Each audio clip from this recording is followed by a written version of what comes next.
die meisten sagen, ja, hey, die Krankheit, die habt ihr euch doch selber zugefügt. Ja? Jemand, der jetzt im Krankenhaus liegt mit Krebs, ja, der hat sich das nicht ausgesucht. Ja? Aber dass wir uns das im jugendlichen Leichtsinn vielleicht auch nicht ausgesucht haben, weil wir einfach das Wissen nicht hatten. Ja? Und dann ist man da drin und dann kommt man halt nicht mehr raus. Wir haben alles gehabt, uns ging es gut, uns ging es allerbestens. Ich war in der Schweiz mit einer Schweizer verarbeitet, habe den geilsten Job gehabt, ja, hab's gegen die Wand gefahren wegen scheiß Kokain, ja. Danny und Jörg sind drogensüchtig. Wir haben sie im Kolombi-Park getroffen.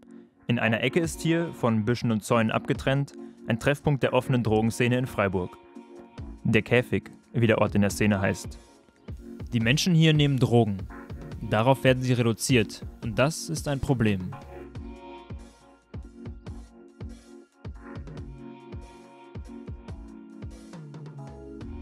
Auch Matze ist regelmäßig dort. Ja, ich meine, es gibt ja zum Beispiel da unten also die unterschiedlichen Leute, ne, aber die haben ja eine große Gemeinsamkeit, ne, dass sie bestimmte Bedürfnisse befriedigen wollen. Ne. Und ja, das sind ja Sachen, da gibt es ja nicht so viele Alternativen, da muss man mit dem arbeiten, was man hat. Ne? Ja, in Freiburg sind die Plätze auch beschränkt. Ne? Der Sucht zu entfliehen ist nicht leicht. Viele versuchen es und scheitern doch. Jörg hat es geschafft, erzählt aber, wie schwierig es ist. Ich bin dann zu einem anderen Arzt, habe in dieses Programm rein und habe gesagt, ich möchte aber eben runter, kontinuierlich, aber ich möchte auch die Sachen aufarbeiten, die in meinem Leben halt zerstört und kaputt, ja? Also Beziehungen und so, ja. Und du musst dich dem stellen, ja. Mein Arzt hat halt dann wieder gesagt, eben Kolombi-Park und so, die Leute, ne, das ist halt, ne, das geht nicht, ja. Und dann habe ich gesagt, das ist eine Schwierigkeit, weil eben ich kenne ja keine anderen Leute. Also wenn du mich aus dem rausnimmst, habe ich keine anderen Leute. Weißt du, früher, okay, wo ich gearbeitet habe und so, kein Problem, habe ich 1000 Leute gekannt. Aber jetzt, weißt du, also es sind ganz wenige, wo ich kenne, wo nicht mit Drogen zu tun haben oder mit Kiffen oder mit dem Alkohol oder so. Eben. Und jetzt lernen die mal kennen, weil die meisten, wenn die das sehen und wenn die das hören, dann haben die Angst, ja. Die denken, oh, der raubt mich aus oder so, oh Gott. Ja, aber eben dem zu stehen und zu sagen, ja, ey, ich bin ganz normal, Mensch, ja. Ich versuche einfach nur Anschluss zu finden. Ja, genau. Der gesellschaftliche Umgang mit Drogensucht ist paradox. Auf der einen Seite gibt es durchaus ein umfangreiches Hilfsprogramm. Auf der anderen Seite will aber niemand mit Drogensüchtigen assoziiert werden. Also, wir werden nicht als richtige Menschen wahrgenommen, sondern als Kranke, ja, Nein, oder wir Süchtige, werden aber nicht mal als Kranke wahrgenommen. sondern als Süchtige, ja, die keine Meinung haben, die nicht reden können, die nicht quatschen können, die nichts im Kopf haben, ja, die keine Ausbildung haben. Viele haben tatsächlich keine Ausbildung, nichts, aber es ging eben nicht wegen den Drogen, weil sie noch stärker süchtiger waren als wir zum Beispiel oder ich oder er, ja. Und ich bin schon schlimmstens süchtig eigentlich. Ich bin so süchtig, dass ich das alles von meiner Ärztin kriege, ja, das, was ich brauche, ja, um überhaupt klarzukommen im Leben, ja. Wie kommt man in eine solche Lage? Wie ist Jörg in diese Situation gerutscht? Wir wollen es verstehen. Danny und Jörg erzählen uns offen von ihrem Leben. Und so lange sind wir einfach mal still. Das allererste, was ich konsumiert habe, war Cannabis. Ne? Das ist so der Klassiker. Da war ich so 13. Sagen wir mal so, ich habe es in der Wohnung gefunden. Ja, bei wem sage ich jetzt nicht. Ja. Ich habe es in der Wohnung gefunden und wusste auch, was es ist, weil ich bin ja nicht doof. Ja. Und dann habe ich mir da halt ein bisschen was abgemacht davon. Und dann habe ich damals einen Freund gehabt, mit dem habe ich das dann zusammen konsumiert. Und wir haben das da im Sternwald gemacht, auf so einer Bank haben wir uns hingesetzt. Am Schluss lagen wir jeder auf einer Bank und stundenlang haben wir die Wolken angeschaut. Und ja, da haben wir halt das erste Mal gekifft. Ne? Und auf jeden Fall in der Partyszene ging es dann halt weiter, so, also Techno-Szene. Ne? Da ging es dann weiter mit aufputschenden Mitteln wie Speed und Kokain und vor allem Ecstasy. Ne? Und Ecstasy, das ist natürlich die Liebesdroge schlechthin. Ne?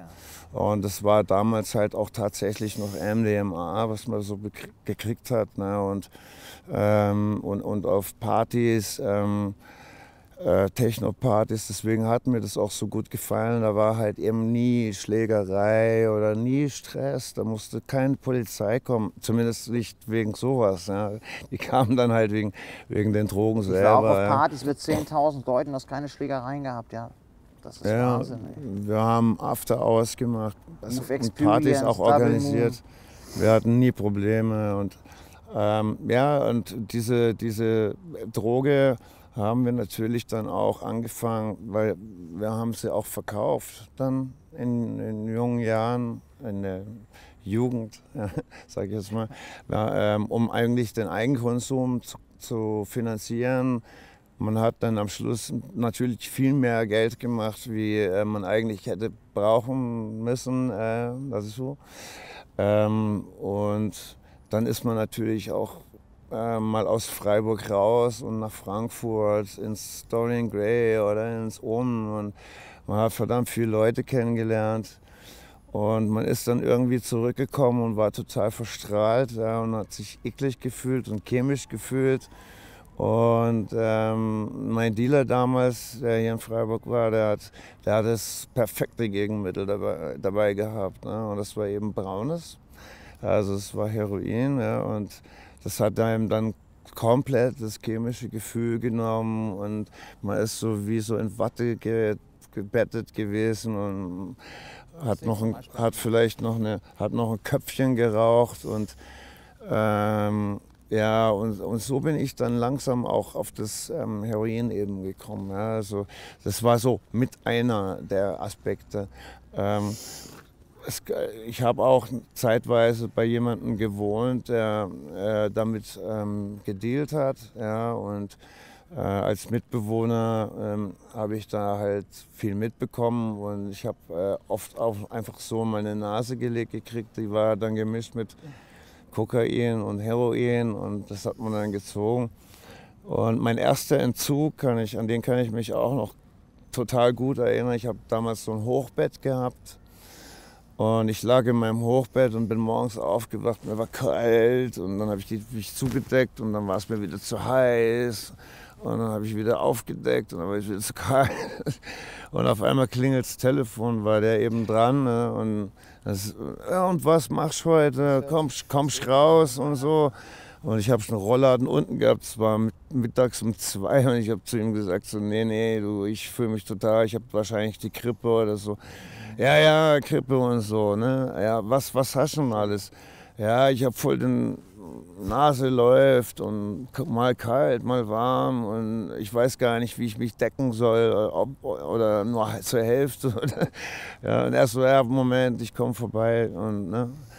Und ich so, wie, du kommst vorbei? Und dann hat er schon aufgelegt gehabt. Und dann kam er und ich lasse ihn rein und dann hat er mir so eine braune Leine hingelegt und ich habe die dann gezogen und keine 5 Minuten später ging es mir auf einmal wieder total blendend. Ja, also war nichts mehr mit kalt und heiß und da habe ich dann das erste Mal gemerkt, wow,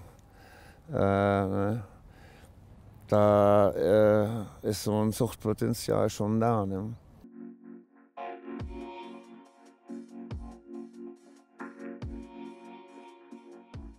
Bei mir fing meine Sucht eigentlich schon ziemlich früh an, ohne dass ich es gemerkt habe. Bloß ich habe eine Psychologin gehabt, ja, in Hamburg.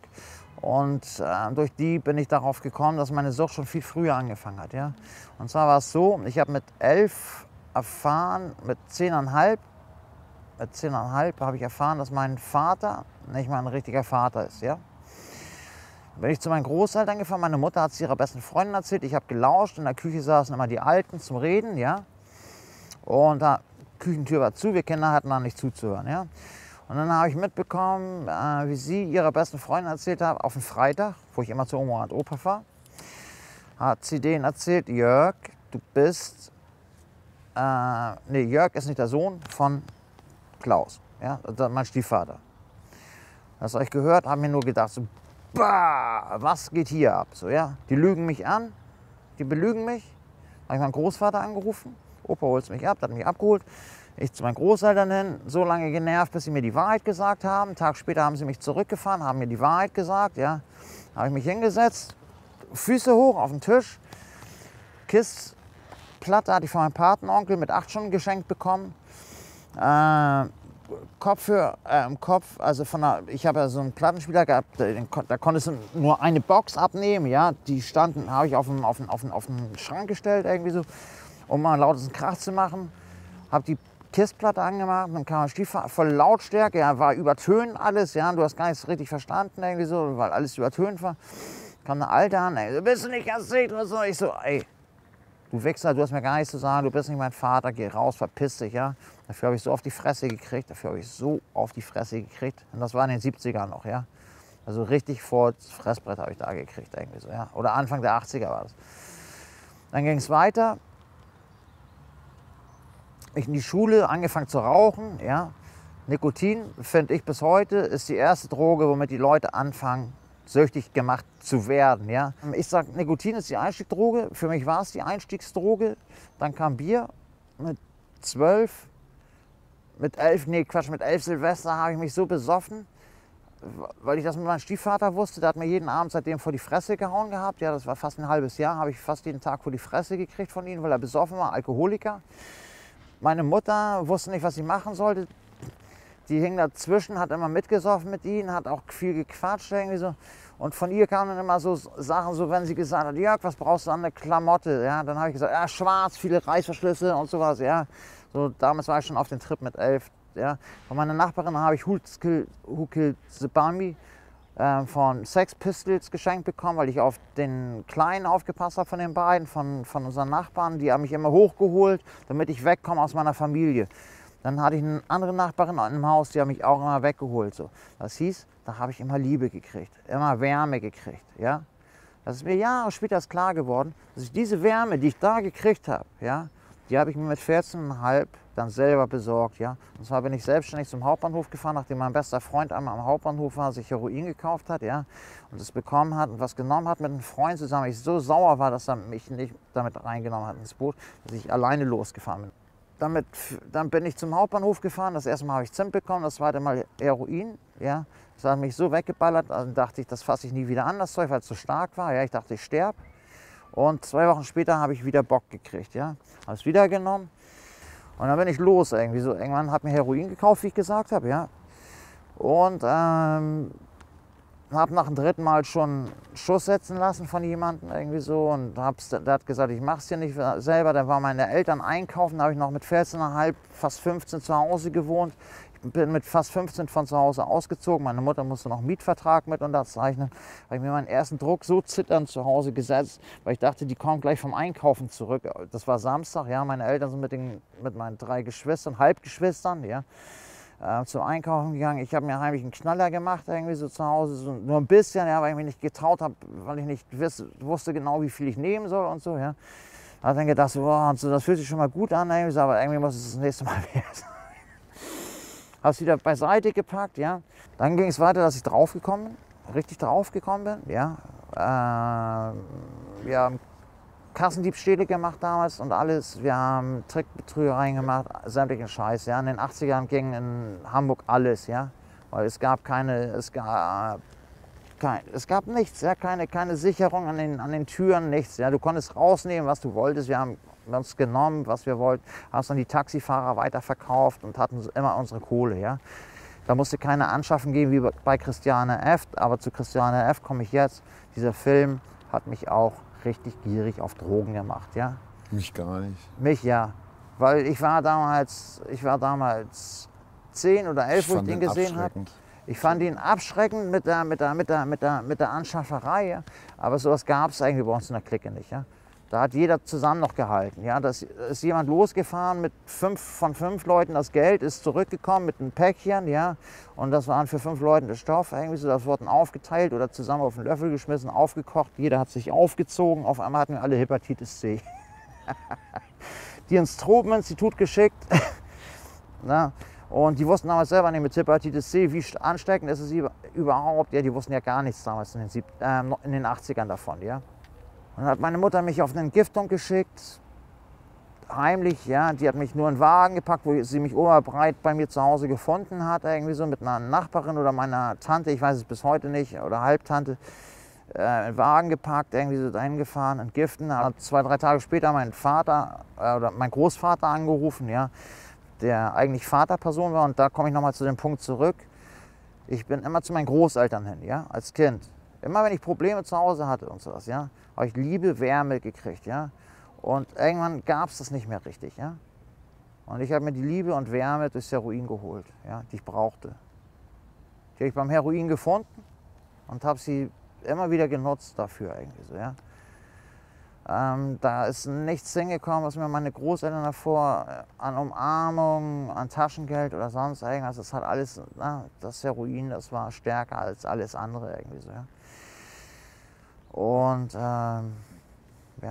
Aber wie man sieht, das ist total unterschiedlich, wie man drauf kommen kann. Ja, ganz genau. Also das ist jeder hat seine eigene Geschichte.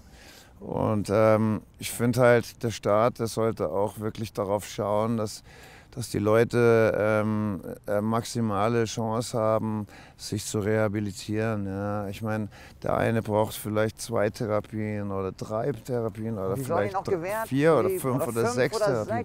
Aber solange man merkt, derjenige kämpft noch gegen diese Droge an und ergibt sich nicht und lässt sich fallen und dem ist alles scheißegal. So lange sollte der Staat wirklich schauen, dass es Möglichkeiten gibt zur Rehabilitation. Ja. Ich bin immer noch am Kämpfen und ich kämpfe seit Jahren jetzt. Ja. Ich habe es wirklich geschafft, jetzt mit damals 42 auf 43 habe ich meine Umschulung noch geschafft. Davor habe ich eine Langzeittherapie abgeschlossen mit Adaption, mit Nachsorge, mit allem drum und dran. Ja, und jetzt gab es einen Alkoholrückfall. Ja, meine damalige Lebensgefährtin und ich, wir haben nicht nur einen Alkoholrückfall gehabt, sondern es war auch eine ganz schlimme Situation.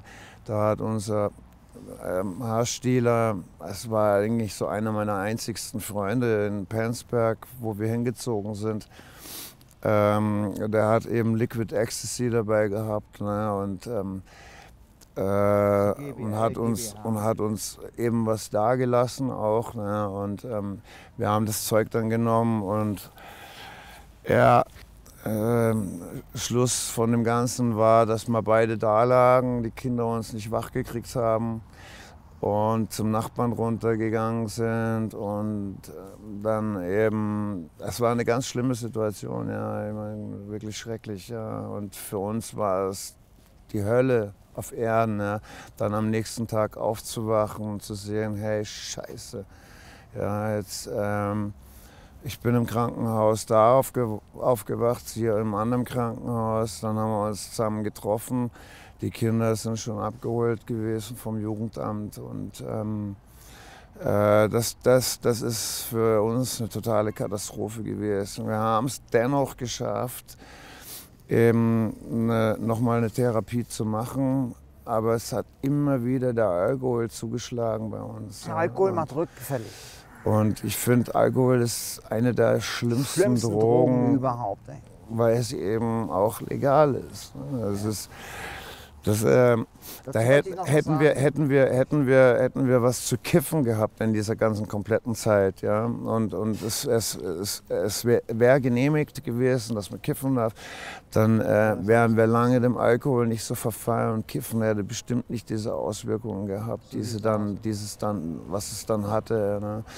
Und, aber solange man kämpft, sollte man den Menschen, die wirklich kämpfen, ja, dass sie clean geben. Auf jeden Fall, diese Möglichkeit darf nicht verloren gehen. Die darf nicht verloren gehen, ja.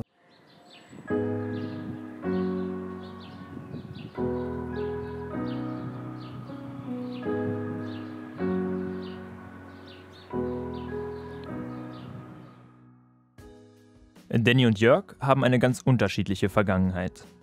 Beiden ist aber gemein, dass sie bereits sehr früh mit dem Konsum auch von harten Drogen begonnen haben. Und obwohl sie Jobs und Familie hatten, zog die Sucht sie immer wieder zurück. Überall auf dem Weg liegen Steine, Rückfälle, Krankheiten, Obdachlosigkeit, das Geld zum Konsum verdienen. Wer heroinabhängig ist, braucht etwa 50 bis 60 Euro am Tag, wird uns von anderen erzählt. Die Drogenhilfe Freiburg versucht zu helfen. Sie hat neben dem Park einen Kontaktladen eingerichtet. Hier gibt es Essen, einen Spritzentausch und Beratung. Wir treffen uns mit Selina Trinkner. Hallo. Sie leitet die Drogenhilfe. Selina erklärt uns das Angebot des Kontaktladens. Herzlich willkommen, ihr seid hier im Kontaktladen. Zu uns kann hier erstmal prinzipiell jeder kommen, ob drogengebrauchend, wohnungslos, ganz egal, wir haben ein offenes Konzept. Wichtig für uns ist, dass wir auf jeden Fall akzeptanzorientiert und niedrigschwellig arbeiten. Das heißt, man kann zu uns kommen, egal in welchem Zustand. Wir arbeiten auf Augenhöhe und natürlich sehr respektvoll mit den Menschen hier. Der Kontaktladen ist in Trägerschaft der Arbeiterwohlfahrt und zu uns kommen täglich zwischen 80 und 100 BesucherInnen, um sich hier aufzuhalten, um Essen und Trinken zu bekommen, aber auch um Spritzen zu tauschen. Zurzeit hat der Kontaktladen nur eingeschränkt geöffnet. Wo normalerweise Tische und Sofas stehen und Leute miteinander quatschen, ist jetzt nichts los. Vieles fällt weg. Das Essensangebot wurde aber angepasst. Wer will, kann sich Mittagessen zum Mitnehmen holen. Und zudem hier an der Theke, zum Beispiel, da findet oftmals so der erste Kontakt statt. Einfach auch sehr niedrigschwellig, ohne dass man einen Termin braucht. Das heißt, man kann normalerweise einfach zu uns reinkommen, die Tür steht offen, man braucht keinen Termin. Das heißt, hier findet der erste Kontakt statt in der Regel und hier vorne findet auch gleich der Spritzentausch statt, den ihr hier schon sehen könnt an dem Abwurf. Das heißt, die Klientel kann hierher kommen mit ihren gebrauchten Safe-for-Use-Materialien, schmeißt die hier rein in den Abwurf und kriegt die dann 1:1 wieder getauscht. Das heißt, wenn man gebrauchtes Spritzbesteck bringt, kriegt man 1:1, also die gleiche Menge, die man gebracht hat, kostenlos wieder getauscht in steriles Spritzbesteck. Saubere Utensilien sind enorm wichtig. HIV und Hepatitis C gehören zu den Krankheiten, die am häufigsten beim Spritzen von Drogen übertragen werden. Eine Überdosierung erhöht das Risiko weiter. 2020 starben im Stadtkreis Freiburg 10 Menschen an Drogenkonsum. Die häufigste Todesursache Heroin. Im Kontaktladen wird daher in einer Ecke an verstorbene Personen der Szene gedacht. Genau deswegen ist es wichtig, dass es ein breites und leicht zugängliches Angebot an Safer-Use-Artikeln gibt. Ihr seht hier das ganze Angebot bzw. die Angebotspalette, die wir haben, von verschiedenen Spritzengrößen zu verschiedenen Nadeln, kurze, lange, dicke, dünne. Das kommt einfach auch ein bisschen drauf an welche Stelle man konsumiert, sage ich jetzt mal, und was konsumiert wird. Genau, also von dem her versuchen wir eben für alle unsere AdressatInnen das richtige Angebot zu haben. Zu dem, was man hier tauschen oder auch kaufen kann für den intravenösen Konsum, haben wir andere Safer-Use-Materialien, wie zum Beispiel Zahnbürsten für die Mundhygiene kann man bei uns bekommen. Aber auch Kondome verteilen wir kostenlos, weil wir nicht nur beraten zu Safer-Use, sondern auch Safer Sex. Tatsächlich im Jahr sind es so um die 190.000 Artikel, die wir rausgeben. 190.000 Einzelteile im Jahr. Das ist krass. Der Bedarf ist also offensichtlich groß. Oder schafft hier nicht das Angebot die Nachfrage? Das ist tatsächlich ein Argument, dass man meinen könnte, dass wir damit scheinbar den Drogenkonsum fördern. Allerdings läuft der Spritzentausch unter der Maßnahme der Schadensminimierung. Es ist eine Harm Reduction, sagt man dazu. Wir wollen nämlich vermeiden, dass die Klientel, die Drogen konsumieren, vor allem zum Beispiel auch IV, safe konsumieren. Das heißt, ohne dass sich weitere Krankheiten dadurch beispielsweise etablieren, wie Abszesse, HIV, Hepatitis und so weiter, also alles, was da noch dazugehört. Das wollen wir natürlich vermeiden und haben daher dieses Safer-Use-Angebot. Uns wird klar, natürlich ist es für Drogenkonsumierende nicht einfach, sich immer mit sauberen Nadeln und Spritzen auszustatten. Der Spritzentausch ist daher ein zentrales Element des Kontaktladens. Selina führt uns weiter. Hier sind wir gleich im zweiten Aufenthaltsraum. Gleichzeitig geht es hier noch runter in unsere sanitären Anlagen, weil neben dem klassischen Beratungs- und Behandlungsangebot und dem Aufenthalt hier bei uns kann man auch duschen, Wäsche waschen, auf die Toilette gehen, was einfach auch nochmal ein wichtiges Angebot ist für unsere Klientel. Oder wir haben beispielsweise eine Kleiderkammer, wo man sich ja, Klamotten und Schuhe kostenlos holen kann bei uns oder auch mal einen Schlafsack oder eine Decke, wenn man zum Beispiel draußen schläft. Dann hier im zweiten Aufenthaltsraum, der gleichzeitig auch ein Raucherraum ist, weil einfach 99,9% unserer Klientel auch rauchen, findet hier Aufenthalt statt. Man kann aber auch Billard spielen. Das ist eine Art Freizeitangebot, das wir bieten möchten, um auch einen Ausgleich zum täglichen Konsum zu schaffen oder aufzuzeigen und eben mal unsere Klientel auch auf andere Gedanken bringen zu können, wie Konsum und Beschaffung von Geld und Substanzen. Mal den Kopf freikriegen, den Alltag vergessen.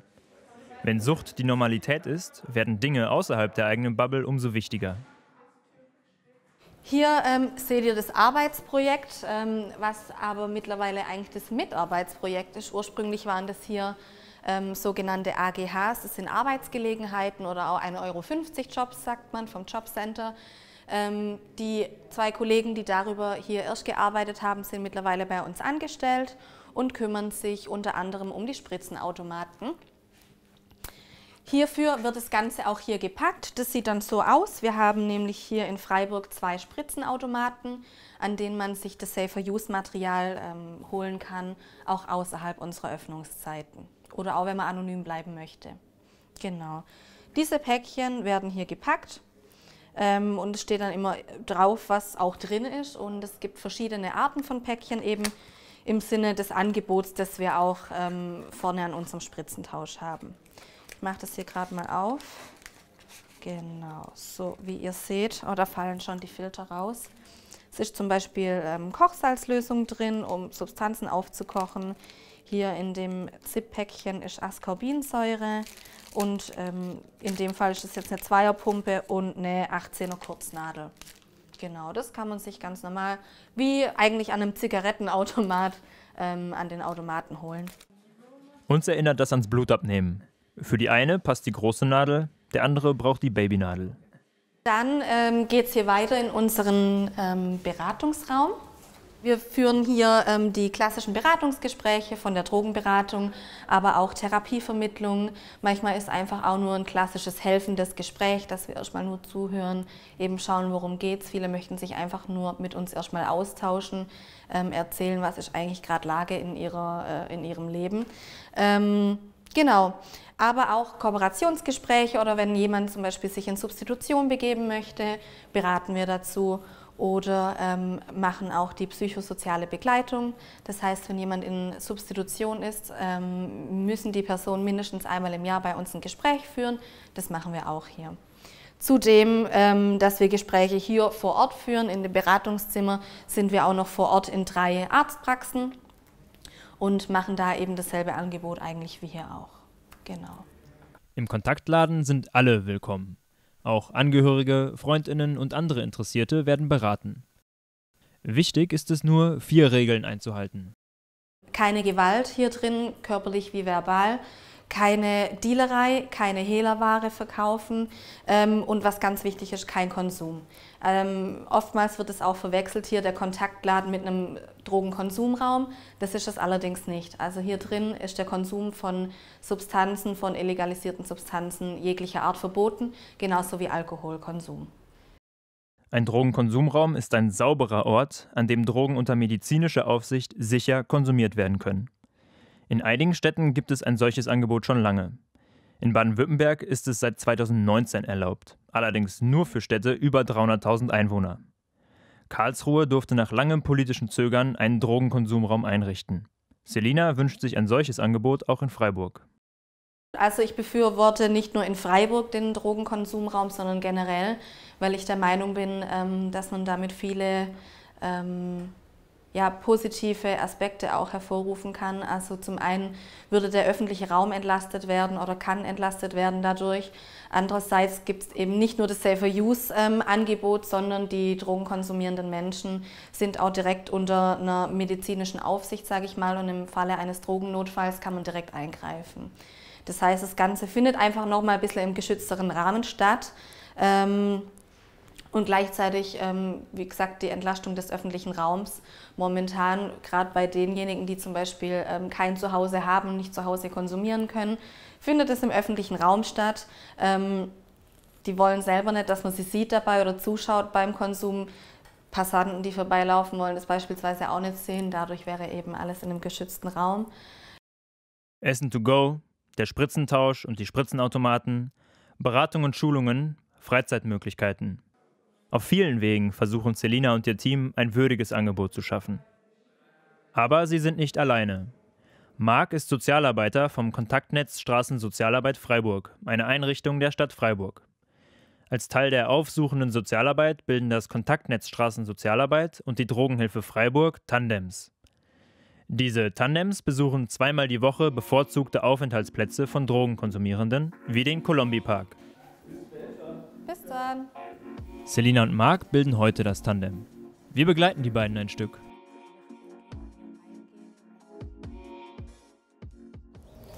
Also der Kolombi-Park ist ja eigentlich schon sehr, sehr traditionell, bedingt natürlich durch die Nähe zum Bahnhof, ein Treffpunkt, Aufenthaltsort für Menschen, die illegale Drogen konsumieren, auch mit illegalen Drogen in der Regel handeln, weil meistens Konsum und Handel, meistens Selbstversorgung oder zum Gelderwerb spielt ja eine große Rolle. Das draußen aufsuchen heißt halt, das ist jetzt erstmal ein Raum, der allen gehört. Es ist öffentlicher Raum. Und dort sind wir ja gewissermaßen auch Gäste. Wir gehen als Gäste mit Nutzerinnen und Nutzern im öffentlichen Raum auf die Menschen zu und bieten quasi einen Kontakt, eine Beziehungsebene an im direkten Gespräch vor Ort. Ungezwungen, keiner muss. Selina und Marc sind bei ihrer Arbeit vor allem eins: sie selbst.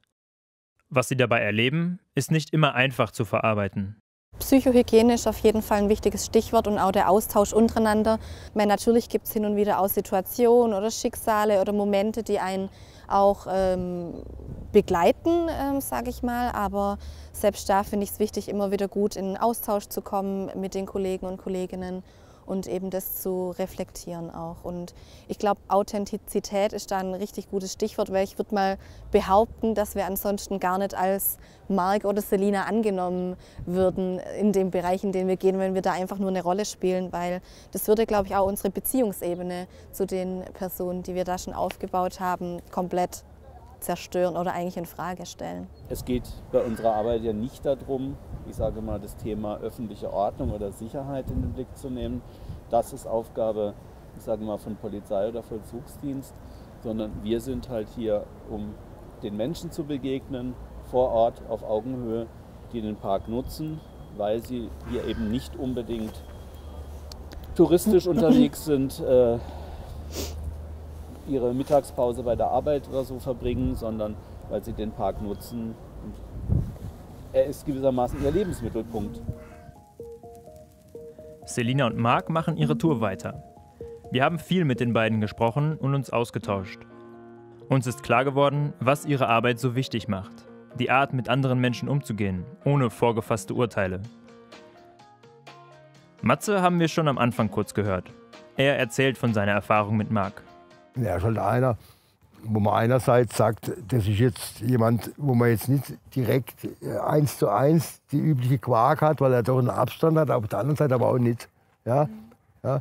Mit ihm kann man, also ich jetzt zum Beispiel auch über Sarah reden, wo ich zum Beispiel auch sagen, da kann man frei von der Leber wegreden hier. Ne? Ja? Ja? Kann man ja auch nicht immer, ne? Das ist ja einfach, das ist ja auch klar, ne? Manchen Leuten das geht auch nicht, ne? Also die sind überfordert dann damit. Gell? Ja? Und bei ihm so, da weiß ich, das kann man so mal locker machen und so. Das ist so, wir haben einen ganz guten Draht zueinander. Ne? Matze hat, wie er selbst sagt, mit Sicherheit ein paar fragwürdige Neigungen. Aber unseren Respekt bekommt er für seine freundliche und humorvolle Art, mit der er zu Beginn direkt das Eis gebrochen hat. Wir haben bei unseren Begegnungen viel gelernt. Drogensüchtig zu sein hat ein gewaltiges Stigma und schafft hohe Mauern. Die Gegensätzlichkeit der Politik macht es nicht einfacher. Denn kaufen und konsumieren ist natürlich auch im Käfig nicht erlaubt. Doch wer süchtig ist, muss es tun. Ein hartes Leben. Wir haben gute Beispiele für Akzeptanz und Hilfsbereitschaft erlebt. Im Kontaktladen, bei der Straßensozialarbeit und im Kolombi-Park. Beeindruckt haben uns alle, die mit uns so offen vor der Kamera gesprochen haben. Danny und Jörg, Matze und der andere Jörg. Ihm gebührt das letzte Wort. Es gibt dieses Wort Mut, ja? M-U-T. Ja? Mach und tu's. Ganz einfach, Mut. Mut heißt, tu es einfach. Ja? Aber auch wenn du Schwierigkeiten kriegst, ja, das ist klar, wir haben immer unsere Schwierigkeiten. Ne? Eine Lehre absolvieren ist nicht einfach, weißt du. Du musst lernen und ja, kein Meister ist vom Himmel gefallen. Oh Gott. Ja, genau. Ich musste lernen, aber eben, das hat mir viel gezeigt, weißt du, dass es noch mehr gibt. Aber eben, wenn du es nicht tust, ja, dann kannst du lange reden. Ja. Du musst anfangen, irgendwas zu verändern. Und wenn ich die Möglichkeit habe, dann tue ich es. Ja.